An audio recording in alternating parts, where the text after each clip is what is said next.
Ukraine અને Russia વચ્ચે ચાલી રહેલ યુદ્ધમાં રશિયા ગયેલા સુરતના હેમિલનો મોત નીપજ્યું હતું, જે હેમિલનો પાર્થિવ દેહ સુરત પહોંચ્યો હતો. તો વેલેન્ઝાના ઉમરામાં અંતિમ વિધિ કરાશે. રશિયા અને યુક્રેન વચ્ચે ચાલી રહેલ યુદ્ધમાં રશિયા ખાતે ગયેલા સુરતના હેમિલ માંગુકિયાનું યુક્રેનના મિસાઇલ હુમલામાં મોત નીપજ્યું હતું. હેમિલ માંગુકિયાનો પાર્થિવ દેહ 25 દિવસ બાદ 16મી માર્ચે દિલ્હી આવ્યા બાદ ત્યાંથી ઇન્ડિગો ફ્લાઇટમાં શનિવારે સવારે સુરત એરપોર્ટ પર પહોંચ્યો હતો.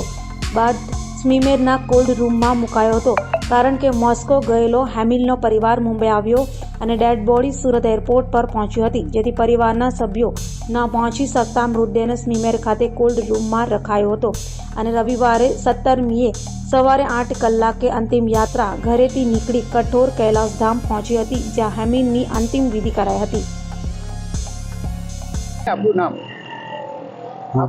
મારું નામ જગદીશભાઈ જીવરાજભાઈ માંગુકિયા. એ ભાઈ ક્યારનો હતા ને ક્યારે સુરત આવ્યા અને હવે શું કરવાના છે અમને? હવે સુરત અહીંયા અમને 2 વાગે એરપોર્ટ ઉપર એની ડેડ બોડી મળી ગઈ છે. ત્યાંથી અમે અહીંયા સિનિયરમાં લાવી અત્યારે મૂકી દીધી. એના પપ્પાને ત્યાંથી યુક્રેનથી નીકળી ગયા છે, રશિયાથી. એ અહીંયા આવે એટલે અમારે કાલે એની અંતિમ વિધિ યાત્રા કાઢવાની છે સવારે.